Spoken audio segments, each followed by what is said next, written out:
अस्सलाम वालेकुम। Hello guys, welcome to our channel. आज की हमारी वीडियो है स्पेशल इन्फेंट्स के ऊपर। इन्फेंट्स की जो मेडिकेशन यूज़ की जाती है, तो उसमें टॉपिक है यूज़ ऑफ इन्फेंट्स सपोजिटरीज। उसकी टाइप्स, उसकी वर्क कैसे करता है, how to insert, when to use, if it is harmful, how to insert, precautions and doses. So let's start. What is suppositories? Just like medicine, medicine में क्या होता है कि कोई पिल होती है, फिर उसको हमने स्वेलो करना होता है, और अगर लिक्विड फॉर्म में है तो हमें उसको पानी के साथ कतरे डाल के इस तरह यूज़ करनी होती है, या इंजेक्शन के फॉर्म में ले लेते हैं। दूसरा तरीका ड्रग्स या मेडिसिन को यूज़ करने का है, वो है in the form of suppository. Suppository एक स्मॉल या राउंड शेप की या कोन शेप की, इन तीनों में से कोई भी शेप की हो सकती है। तो आप उसको जो आपके स्पेसिफिक पार्ट है सपोजिटरी के लिए, वहाँ पे पुट करते हो जहाँ पे ये आपके बॉडी टेम्परेचर से मेल्ट होती है, और अपने कंपोनेंट्स या जो मेडिकेशन, जो ड्रग इसके अंदर है जिसने असर दिखाना है सारा, वो रिलीज़ कर देती है। उसके रिलीज़ होने से आपके जो भी प्रॉब्लम है वो सॉल्व आउट होना शुरू हो जाती है with in an hour. Types of suppositories. Suppositories के टाइप्स की तरफ मूव करते हैं, तो मेन इंपॉर्टेंट जो इसकी टाइप्स हैं, number 1 rectal suppository, vaginal suppository and urethral suppository. जो रेक्टल सपोजिटरी होती है वो राउंडेड या बुलेट शेप की होती है, वेजाइनल ओवल शेप की, और यूरेथ्रल एक चावल के दाने के जैसे होती है। तो आमतौर पे जो इन सब में इम्पॉर्टेंट है वो है रेक्टल सपोजिटरी। उसमें जो आ जाती है नंबर 1 पे कॉन्स्टिपेशन के लिए होती है, सबसे इम्पॉर्टेंट यही है। फीवर के लिए, हीमोराइड्स के लिए, मोशन सिकनेस की वजह के लिए होती है, nausea, pain, seizures, allergies, anxiety, mental illness, इन सब के लिए रेक्टल सपोजिटरी होती है। बाकी वजाइना के लिए कोई यीस्ट इन्फेक्शन है, कोई फंगल इन्फेक्शन है, या बर्थ कंट्रोल के लिए आप यूज़ करना चाहते हैं, तो उसके लिए वजाइनल सपोजिटरी होती है। इसके अलावा यूरेथ्रल सपोजिटरी तब हम यूज़ करते हैं जब मैन में इरेक्शन प्रॉब्लम होती है, तो उसके लिए यूज़ की जाती है। इन्फेंट सपोजिटरी ले लें या कोई भी सपोजिटरी ले लें, उन सब का वर्किंग प्रिंसिपल या वर्क उनका सेम ही है। तो होता क्या है कि इसमें जो मेडिकेशन या जो ड्रग्स यूज़ होती है वो शील्ड होती है एक बेस मटेरियल से। अब जो बेस मटेरियल है वो जेलेटिन या कोकोआ बटर से बना होता है। जेलेटिन आमतौर पे जो हलाल जानवर हैं उनकी हड्डियों से एक मादा निकलता है, वो अक्सर जेली बनाने में भी इस्तेमाल होता है, बेकरी के आइटम्स में।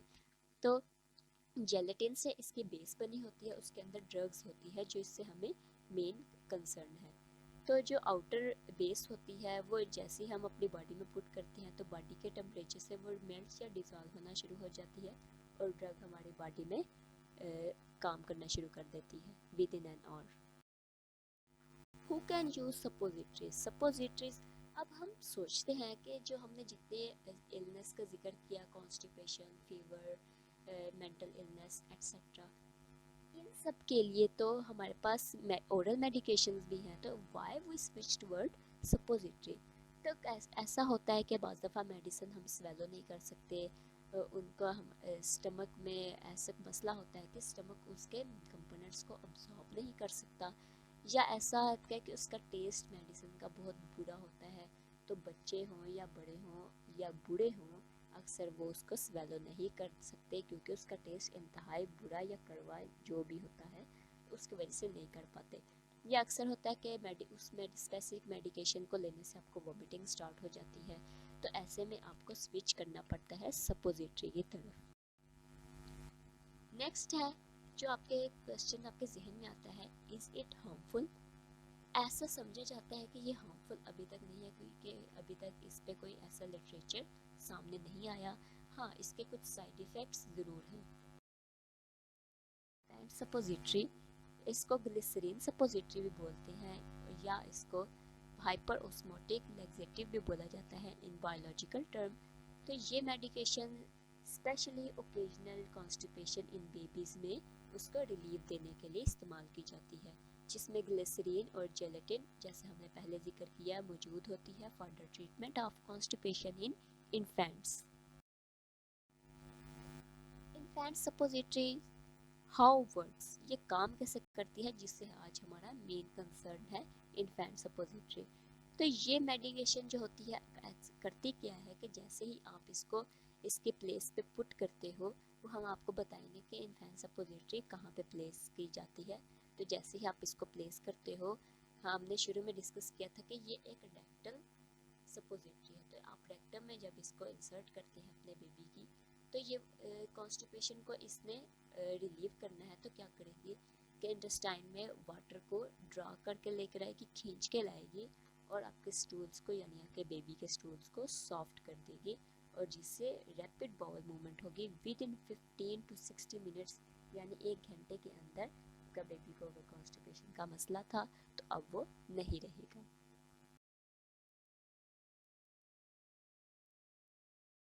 Suppositories how to insert. अब जब हम जिक्र करते हैं कि हमने इन्फेंट सपोजिटरी इस्तेमाल क्यों करनी है, जब ओरल मेडिकेशन है, जब वो क्लियर होता है हम कहते हैं कि ये हार्मफुल तो नहीं है। जब ये भी क्लियर हो जाता है कि इसके ऐसे साइड इफ़ेक्ट नहीं है, तो हम पूछते हैं अपने डॉक्टर से या फार्मासिस्ट से कि इसको इंसर्ट या इसको यूज़ कैसे करना है, इसको इंसर्ट कैसे करना है। नंबर 1 पे मोस्ट इम्पोर्टेंट, आपने जो भी मेडिकेशन इस्तेमाल करनी है उसका इफ़ेक्टिव बनाने के लिए उस पर बैक्टीरिया बाहर से आउटर से ना उसमें एंटर हो, उसको बैक्टीरियल फ्री बनाने के लिए आपको सबसे पहले अपने हाथ धोने होंगे। तो नंबर 1 पे है वॉश योर हैंड्स। नंबर 2 पे है आपने उसको जो फॉयल एक रैपर में वो होगी, बंद होगी सपोजिटरी, नीडल लाइक होती है, छोटी स्मॉल सी होती है, आपको उसको अनरैप करना है। और किस तरह अनरैप करना है कि वो आपके हैंड से टच ना हो। आप तस्वीर में देख सकते हैं कि किस तरह से आपने उसको अनरैप किया है। नंबर 3 पे है moisture the medicine with look warm water. अब आपको इंसर्ट करनी है तो आप उसको ड्राई तो नहीं अपन डाल सकते, मुश्किल होगी या पेनफुल होगी बेबी के लिए। तो आप इसके लिए उस मेडिसिन को किसी ऑयल या कि पेट्रोलियम जेली या मिनरल ऑयल इस्तेमाल नहीं करेंगे। इससे क्या होगा कि वो उससे लेस इफ़ेक्टिव बनाएगी। हमें इफ़ेक्टिव ही रहने देनी है सपोजिटरी को। तो आपको मॉइस्चर किससे करना होगा, लूकवार्म वाटर यानी नीम गर्म पानी से ही आपको उसे मॉइस्चर करना होगा। फिर इंसर्ट कैसे करनी है, अपने बेबी को साइड पे लटा दे, जो उसकी लोअर लेग है वो स्ट्रेट आउट करे और अपर लेग को स्टमक की तरफ बेंड करे स्लाइटली। नंबर 5 पे है, अब आपने सपोजिटरी को पुट करना है तो उसकी जो नीडल लाइक एंड है, पॉइंटेड एंड है, आपने फर्स्ट उसको पुट करना है जेंटली विद योर फिंगर, नरमी के साथ। अगर आपके नेल्स हैं तो नेल्स काट के इस्तेमाल करें, बेबी को खतरा हो सकता है। इसके बाद आपने क्या करना है, नंबर 6 पे होल्ड द बटन, डालने के बाद 1 इंच तक आपने उसको रखना है। तो करने के बाद आपने अपने फिंगर को निकाल देना है और बटक बेबी के हिप्स को आपने कुछ सेकंड के लिए आप जोड़ के रखना है। और उसके बाद 7 पे, नंबर 7 पे क्या है कि बेबी को आपने 15 से 20 मिनट तक लटा देना है अगर मुमकिन है। इससे क्या होगा, सपोजिटरी जो इनसाइड है वो हल हो जाएगी और अपना काम करना स्टार्ट कर देगी, तो ज़ाया होने का खतरा कम होगा इससे। नंबर 8 पे है, जब ये सब आप कर लें इस्तेमाल, तो अपने हाथ ज़रूर धोएं क्योंकि बैक्टीरिया आपके हाथों में अब आ चुके हैं।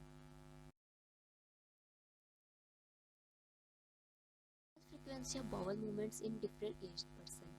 ऐसा होता है कि हर एक एज के पर्सन में जो frequency of stools pass out करने की जो फ्रीक्वेंसी है वो डिफरेंट होती है। जैसे जब बेबी पैदा होता है तो वो एक ब्लैक टाइप की स्टूल्स पास आउट करते हैं जिसे हम मेकोनियम बोलते हैं। उसके बाद उसके फर्स्ट 2 वीक में उसके फ्रीक्वेंसी जो होती है टू स्टूल्स पास आउट करने की वो ज़्यादा होती है। जैसे जैसे बेबी बढ़ता है उसकी फ्रीक्वेंसी कम होना शुरू हो जाती है। तो शुरू में अगर वो ब्रेस्ट फीड बेबी है तो ब्रेस्ट फीड बेबी जैसे ही पिएगा, ब्रेस्ट फीड करेगा, वो स्टूल्स पास आउट करेगा। तो स्टूल्स की कंसिस्टेंसी जो ब्रेस्ट फीड बेबीज़ हैं उनकी सॉफ्ट होती है, वाटर लाइक होती है, और जो फार्मूला फेड बेबीज़ होती हैं उनकी थोड़ी पेस्ट टाइप होती है और उनकी कंसिस्टेंसी भी ज़्यादा होती है। कुछ जो ब्रेस्ट फीड बेबीज़ हैं आफ्टर 3 मंथ उनके पास आउट करने की फ्रिक्वेंसी कम होना शुरू हो जाती है। ऐसा होता है कि जो उनके लिए जो ब्रेस्ट फीड है उसके सारे मिनरल बेबी अब्जॉर्ब कर रहा होता है। इसलिए ऐसा समझा जाता है कि अगर बेबी एक दिन में एक दफ़ा या हफ्ते में एक दफ़ा या 2 हफ्ते में एक दफ़ा अगर स्टूल्स पास आउट कर रहा है तो इट इज़ कंसिडर्ड नॉर्मल।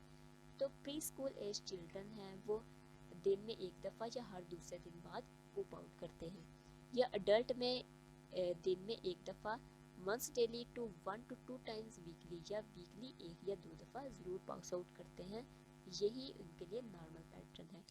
अगर इन जो हमने अभी बताया आपको पैटर्न, इस पे अगर आपका बेबी या अडल्ट कर रहे हैं स्टूल्स पास आउट तो ये नॉर्मल है। आपको किसी सपोजिटरी की तरफ, आपको किसी भी मेडिकेशन की तरफ मूव नहीं करना जब तक कि आप अपने डॉक्टर से कंसल्ट ना कर लें। Doses and how to use for less than 1 year. 1 year यानी इन्फेंट्स के लिए, 1 ईयर लेस देन बेबीज़ के लिए यानी इन्फेंट्स के लिए आप सपोजिटरी कैसे इस्तेमाल करें, उसके डोजेस क्या हों। तो सबसे पहले जब भी आप मेडिकेशन इस्तेमाल करें उसकी इंस्ट्रक्शन उसकी पैकेजिंग पे मौजूद होती है, आप उसको पढ़ लें। कंसल्ट योर डॉक्टर या फार्मासिस्ट कि आपको कितनी डोजेस लेनी है। अगर लेस लेंगे तो इफ़ेक्टिव नहीं होगी, अगर ओवर डोज करेंगे तो उसका एडवर्स इफ़ेक्ट हो सकता है। When to use infant suppositories, उसके साइड इफ़ेक्ट्स क्या हैं। रिमेंबर डैट कॉन्स्टिपेशन को सबसे बेहतरीन तरीके से आप कैसे ट्रीट कर सकते हैं वो आप घर पे कर सकते हैं नेचुरल या होम रेमेडीज से। Drink plenty of fluids, juices लें, पानी पिलाएं बेबी को। फाइबर इनटेक ज़्यादा से ज़्यादा करें अगर वो 6 मंथ ओल्ड हो चुका है। एक्सरसाइज करवाएं उसको, साइकिलिंग करवाएं उसको, चलाएं उसको, क्रॉलिंग करवाएं। तो इस तरह की एक्सरसाइज से भी बेबी जल्दी पॉप आउट कर लेगा। तो इसके बाद अगर आप तो इन्फेंट सपोजिटरी तब इस्तेमाल करें व्हेन हाईली नीडेड, यानी होम रेमेडीज़ आपने इस्तेमाल कर ली, सब नेचुरल वेज अब वर्क नहीं कर रहे, तब और सिर्फ तब ही आप इन्फेंट सपोजिटरी की तरफ स्विच करें या अपने डॉक्टर से कंसल्ट करें। ड्रग इंट्रैक्शन, अगर आप कोई और ड्रग्स ले रहे, कोई और मेडिकेशन बेबी को यूज़ करवा रहे हैं तो आप सपोजिटरी बगैर डॉक्टर के मशवरे के ना यूज़ करवाएं, क्योंकि अगर इसका इंट्रैक्शन उस मेडिसिन से हो गया तो मे भी इसका कोई एडवर्स इफ़ेक्ट हो या हो सकता है ये इफ़ेक्ट ना करे। Some babies don't develop any serious type of side effect, लेकिन कुछ ऐसे होते हैं जिनमें adverse type of side effect ज़ाहिर होना शुरू हो जाते हैं। Mild type of side effect में है रेक्टल इरिटेशन होती है, रैशेस पड़ जाते हैं, एब्डोमिनल डिस्कम्फर्ट होती है, नोज़िया होता है। Adverse type of side effect में है एब्डोमिनल पेन होना शुरू हो जाती है, ब्लडी स्टूल्स में भी पास आउट करना शुरू कर देता है, रेक्टल ब्लीडिंग हो जाती है, डायरिया हो जाता है या रैशेस हो जाते हैं। तो ओवरडोज आपने इसके नहीं कर लेनी। Infant suppositories precautions. Precautions very important. If baby is allergic to it, consult your doctor. जैसे पहले बताया, अगर रैशेज हो रही हैं या ब्लीडिंग हो रही है आप फ़ौरन से डॉक्टर से कंसल्ट करें। अगर कोई सीरियस मेडिकल प्रॉब्लम है तब भी आप अपने फार्मासिस्ट या डॉक्टर से कंसल्ट करें। Don't use adult suppository. Adult suppositories adult के लिए है और बेबीज़ के लिए इन्फेंट सपोजिटरी हैं, आप इनको आपस में स्विच ना करें। Read instructions on the product packaging. जो प्रोडक्ट पैकेजिंग पे इंस्ट्रक्शंस दी हैं सिर्फ और सिर्फ उनको फॉलो करें। हमेशा मेडिसिन इस्तेमाल करने से पहले उसके इंस्ट्रक्शन पैकेजिंग में मौजूद होती हैं, उसको पढ़ना बिल्कुल ना भूलें। Do not use for more than once daily, दिन में एक दफ़ा इस्तेमाल करें या जैसे आपका डॉक्टर आपको मशवरा दे। तो अगर ज़्यादा इस्तेमाल करेंगे तो एलर्जिक आपका बेबी हो सकता है। अगर कोई क्वेश्चन आपके जहन में है तो आप अपने डॉक्टर से पूछें, कहीं और से मशवरा बिल्कुल ना करें।